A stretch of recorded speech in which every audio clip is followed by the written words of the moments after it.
Everybody, got to remember I got a mic in my hand. Okay, let's remember that bit. So Ash Williams, head of marketing for Gerber Gear, and I'm going to talk about the art and science of launches.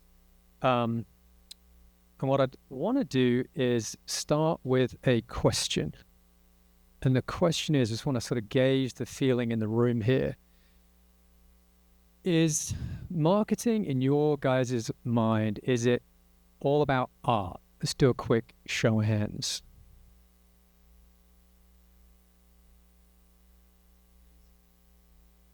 Is marketing all about science? Or is marketing about art and science? Okay, that's good. Because if you said anything different, this is going to not go too well.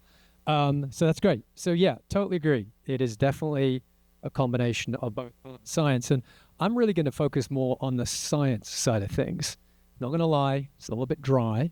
So I'm going to try and create a little bit of audience participation at the same time. Got a few knives to give away. I work for a knife company, not a baby food company, by the way, which most people say when you say I work for Gerber, like, that's so cute. Not really. No. So yeah, I'm going to give away a couple of knives. So I would encourage some participation. So I'm going to focus more on the science side. And the part of science I'm really going to focus on is a need for, and I can't believe I'm going to say this, but I'm going to say it, a holistic, end-to-end, really well-defined process. That just sounds so dull. But it's super important.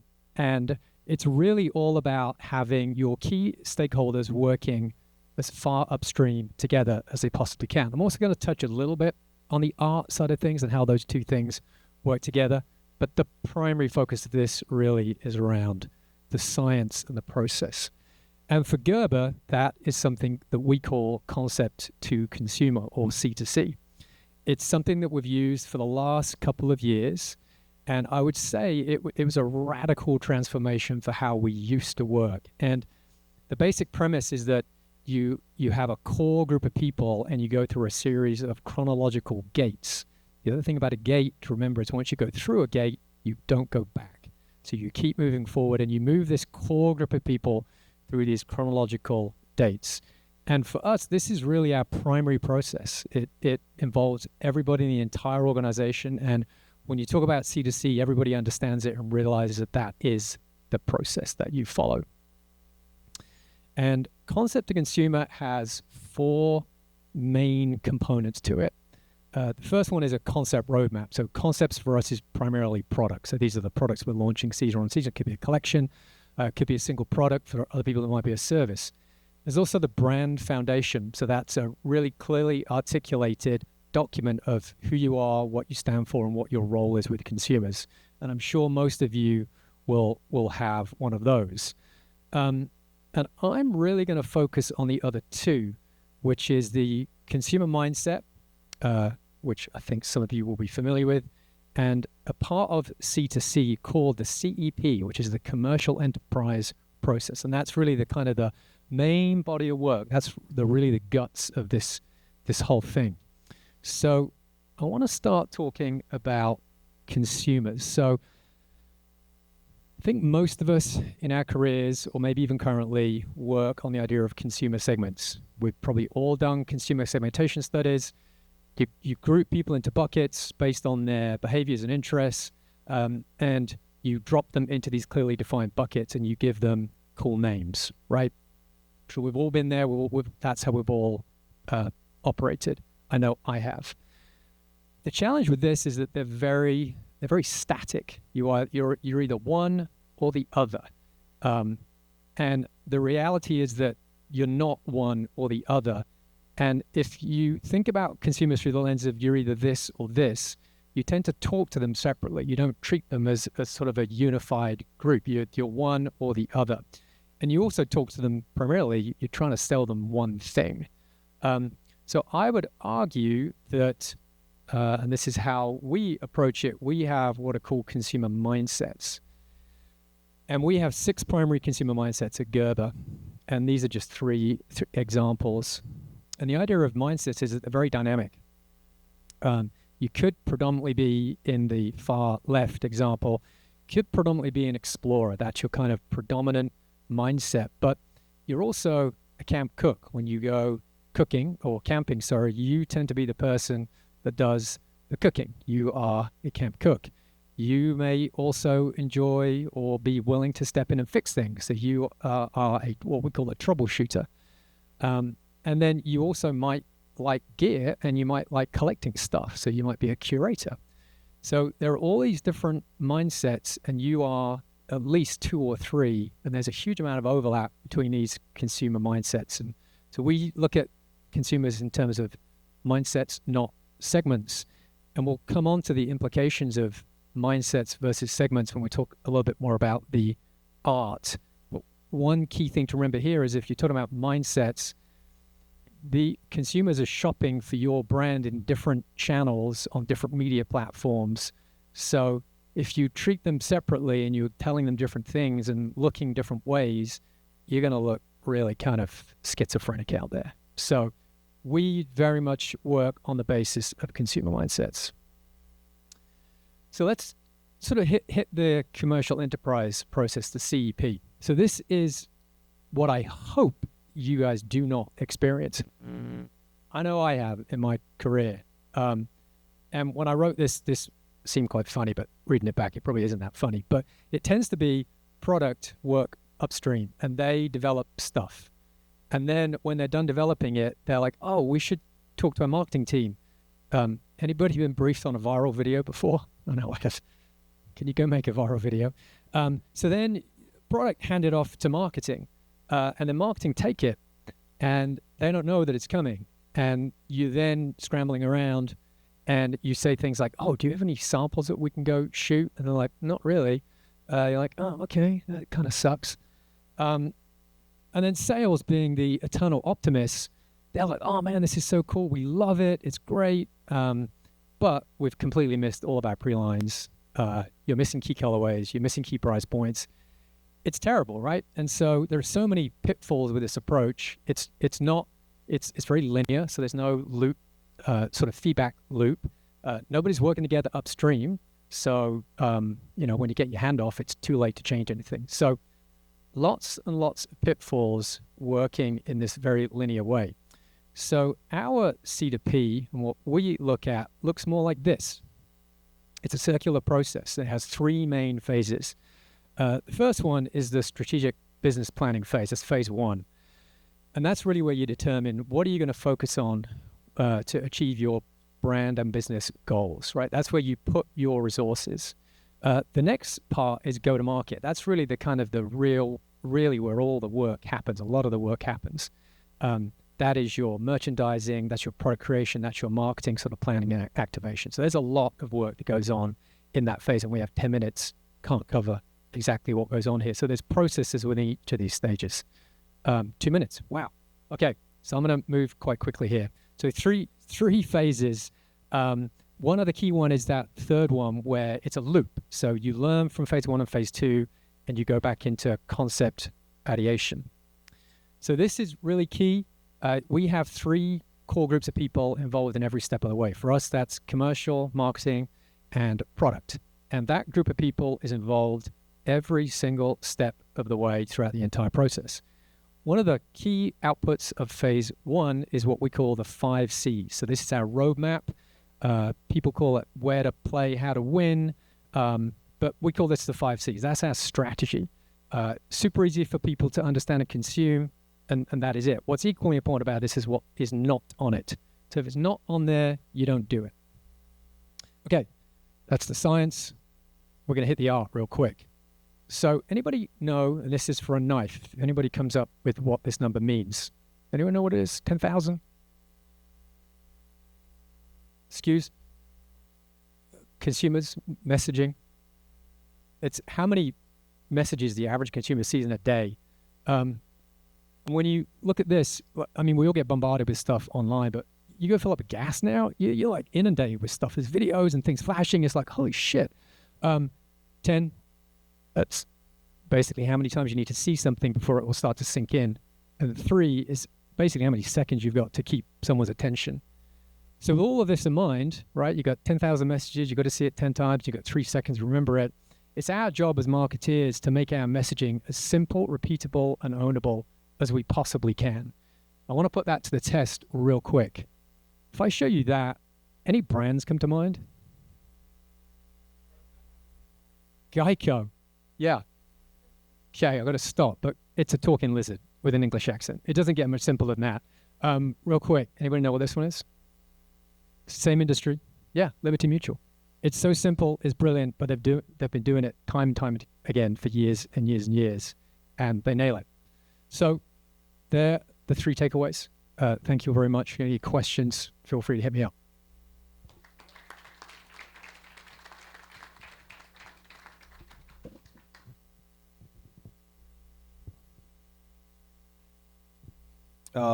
Thanks, Ash. That was awesome. There was a lot of science in there. I don't have a lot of science to show you. I've got a lot of art.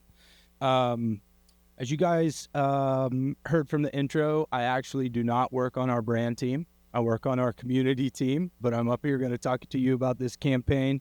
And I think it's a reflection of how we market at Yeti and the buy-in we want from all the different functions within marketing to move forward with something as big as this campaign.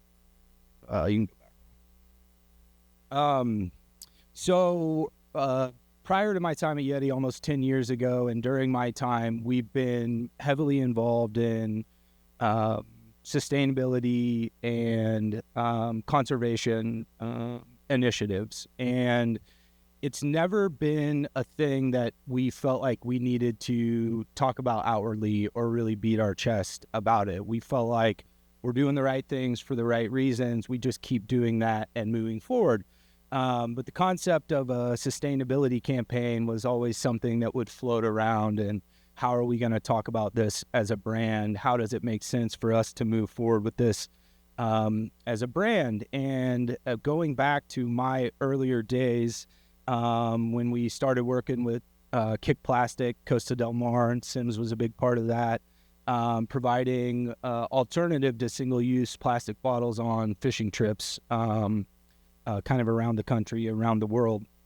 So it's always kind of been prevalent in what we were doing, but there wasn't a great way to talk about that. Roy Cedars, one of our founders, always said, our cooler is sustainable. Why? Because you don't use it for a season, a year, a couple years. This thing is going to last you for a long, long time. So the durability of our product and the message of sustainability was kind of right in front of us. So we decided to move forward with that concept. And it just was a simple, obvious direction for us to move into, comparing our products, as you see here, to a lot of the single-use products that are out on the market. And our creative team really nailed these concepts, and everybody was bought into this. And you can see the contrast between the Solo Cup and the Pint, a styrofoam cooler, and a Tundra. And then one of my favorites is just the to-go bag, go-to bag that you see there that either has the thank you, or the have a nice day on it. And how are we going to talk about that and put them in good locations where people were able to see and understand the campaign? So it started out as an out-of-home campaign. It was in some major cities, New York, Los Angeles, Boston, and Chicago. A lot of guerrilla street postings, really, a great way to capture people as they're just going about their day. And I think the contrast of the plastic water bottle and then a Yeti bottle, it's pretty quick and easy to understand. And as they're going to and from work every day, maybe it causes them to stop and think, hey, I don't need that paper cup again. I can start taking a cup with me to reuse as I go about my day. So guerrilla postings, and then we did some stuff on the light rail from the city in New York out to Long Island, to Montauk, and then lifeguard stands on beaches out in LA. While we were thinking about this and just getting it started, everybody was so bought in that it was like, okay, how are we getting retail involved? How are we getting print involved? How are we pushing this a little bit farther? So we included our retail stores. They all got their own treatments. We created these fun patches, the have a nice day and the thank you, thank you, thank you, that could then go over a Camino, which is our tote bag, to kind of show the contrast between the bag that's just getting used once and gone away and our bag that's going to keep moving. We went through and put that into print, Outside Magazine. We had New York Times, and also our flagship location in the top left, in Austin, Texas, which happens to be a college town. So the Wasted Waste Less really resonated with a lot of the students there. And then it continued on to music festivals, another place where a ton of waste is generated, especially single use. We were the official hydration sponsor of Lollapalooza, and we had 32 branded water stations throughout the festival. We were also part of Austin City Limits, and the campaign was a main creative message for the Live Nation amphitheater all throughout this year. We also wanted to think about our younger consumers, again, like I talked about with Austin. So we had the opportunity to expand to bookstores around the country. So the campaign went up in 18 different colleges.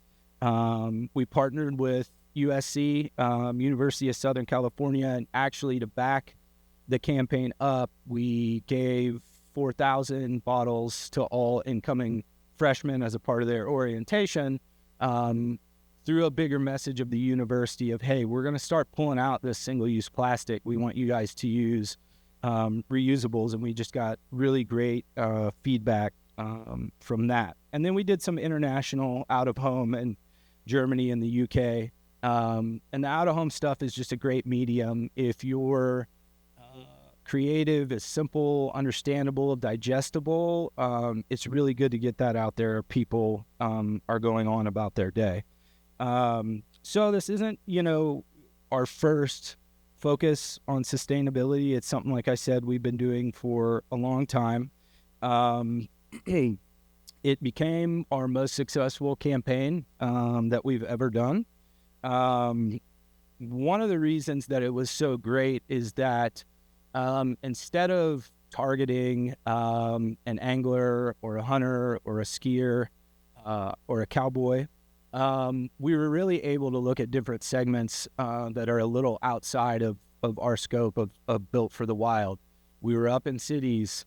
We were on college campuses. We were at music festivals. So we had the ability to extend our message to consumer segments that really aren't always our focus, in a way that could really make sense for them. So we had 600 plus million impressions, a great view through rate, which I just learned what that was the other day. 250% social shareability, and the big one for me and for us is the 224% increase in us, Yeti being a sustainable brand. So it's not something that wasn't there before. This just allowed us to deliver it to consumers in a message that they could understand and digest in an easy way. That's it. Well, yeah.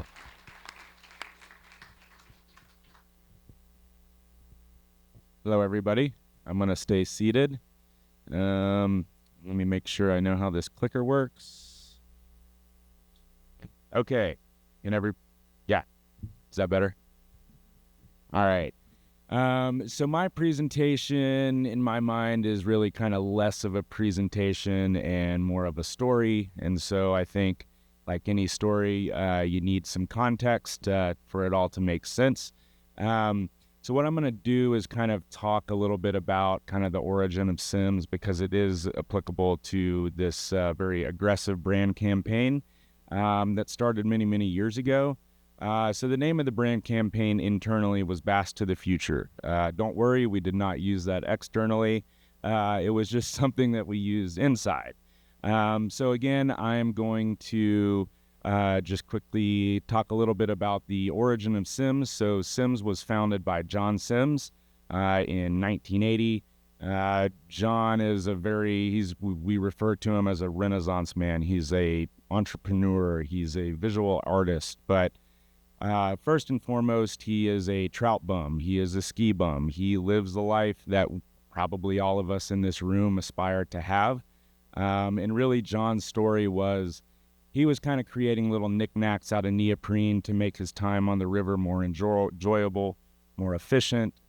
Same on the mountain. So he also developed LifeLink International, and it was tools like avalanche probes and shovels and things like that. And so in 1993, Casey Walsh acquired Simms from John. And I should have mentioned this before. Simms started in Jackson Hole. Casey moved it to Bozeman really because of the flourishing guide community and also the proximity to so many blue ribbon trout streams that we have in Bozeman. When Casey took it over, he really did kind of have an ace up his sleeve, and that was he was already in conversations with W.L. Gore and Associates about creating the very first waterproof breathable wader. So that wader launched in 1993, and what did that mean for the industry? Well, it really and truly was a game-changing piece of gear. It was allowing guides and anglers to fish deeper into the season. They were enjoying their time on the water much more. What did that mean for Simms? Well, all of a sudden, in my mind, it's what really put us on the map. So all of a sudden we're getting, coverage in virtually every fishing magazine there is. We're winning awards. And that's really when Simms kind of became the brand that we are today. And so we enjoyed that success for many, many years, but we start looking at it and we are a Western trout fly fishing brand. And so when you look at the entire fishing community, we were really doing pretty well. The green represents roughly 6 million fly anglers. The orange is opportunity. That's, everybody fishing with spinning gear, conventional gear, saltwater, you name it. So again, we were really, wringing out the rag with the fly anglers, and we were struggling to grow. And so that's where Bass to the Future came. So of this 35 million anglers, that was what we deemed as opportunity.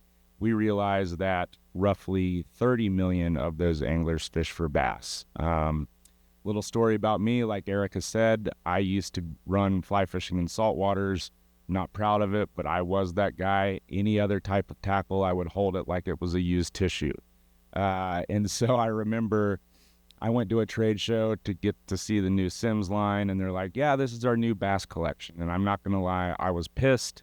I was like, this is not the brand that I have admired for so many years. I thought it was a joke, but it wasn't April. But the thing is, bass are accessible. They are virtually in every single state, including Alaska and Hawaii. It's a multi-billion-dollar industry. And what we realized is at the time, and I would say this is roughly 2008, there really was a demand for performance-driven technical gear, which is our comfort zone based on what we had done with waterproof breathability with our waders and outerwear and things like that. And so, again, we saw that as a major, major opportunity. I understand that not everybody in here is super familiar with the fishing community, the angling world. But just to kind of put it into perspective, when you're talking about Western trout fly fishing, I mean, you're all the way over here. And if you want to go to the complete opposite end of the spectrum, you got bass. So, again, for me, it's like, gosh, man, out of all of the segments we could have tried to drift into, we just went rogue and went to the opposite end of the spectrum. So I just put a few words down here that I kind of feel that people associate with Western trout fly fishing, and it's peaceful, artful, beautiful, serene, and then you've got horsepower, throttle, speed, competition, flipping, pitching, jigging, So, I mean, it was just a very big contrast, and that's why I think this is an appropriate topic to discuss today. So how did we get in here? I know kind of the topic is tips. on campaigns like this. And I would say the way we were able to do it was we were authentic at all costs. We were organic, and we recognized kind of opportunities that were beyond our control.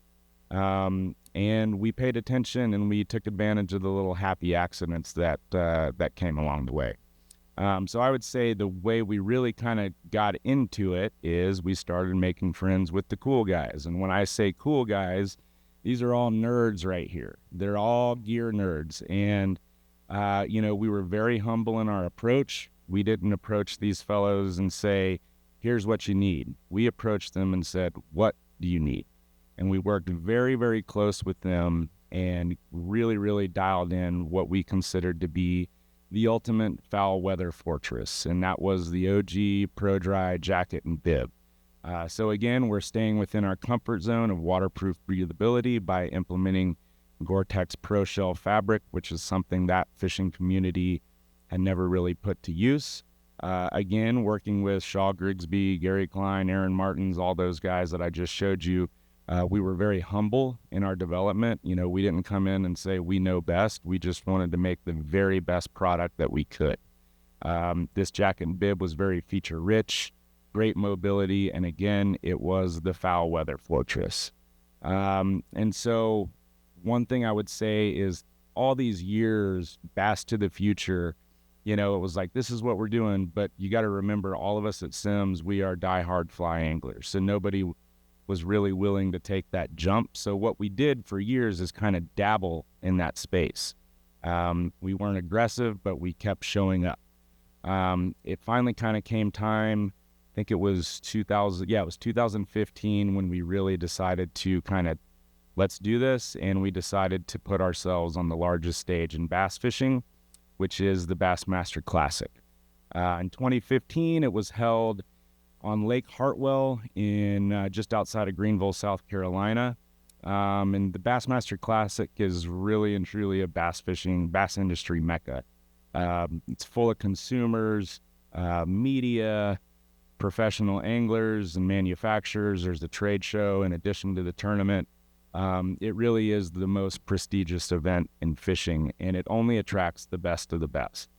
So kind of funny story, one of my best buddies, who's no longer with Simms, he was new in the role for our pro team, and he said, I really like this guy, Casey Ashley.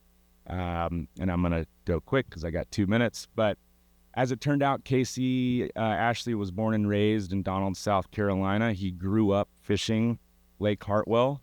So we got our ringer. But most of all, the reason we brought him on was we liked his vibe fit our brand. Also, taking advantage of things that were out of our control, we looked at the weather forecast for the event. It was going to be record lows, 8 degrees, and that's without wind chill. So we brought all the insulated gear, hats, gloves, rain gear, everything, and we showed up, and and what ended up happening is all these anglers were like, hey, I heard you have hats. I heard you have gloves. And, some of these anglers weren't sponsored. So in our hotel room, we kind of felt like we were running a trap house, just handing out gear, for people that need it. You can see here that boat in that picture is actually frozen to the trailer. So long story short, after 3 days, Casey Ashley wins. He won the event on a lure he and his dad made in their garage. So there again, we get all this media coverage in this new space. And so from that point, it's like, okay, now it's really time to dial in a strategic plan. So what we did is we looked at all of the states in the U.S. and we identified which states were the fishiest states. That's based on number of licenses sold, boats sold, proximity to water, number of retailers. And obviously there's a lot of fishy states in our country.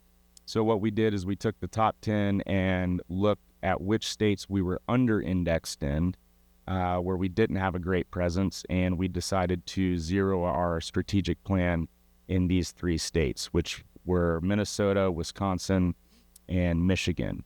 And so we hired a guy to run point in that region. He went to virtually every event that he could, boots on the ground. And what we saw is our presence started to expand east, south, north, I don't even know what direction I didn't mention. But it just kind of cascaded. So to wrap it up, there's supposed to be some metrics here. They came in this morning. They didn't make it into the slideshow. But from 2018 to 2023, those 3 states grew, I think it was 33%, whereas Sims overall only grew 14%. So just really kind of goes to show how taking advantage of happy accidents and opportunities and being strategic within a region can really benefit your brand.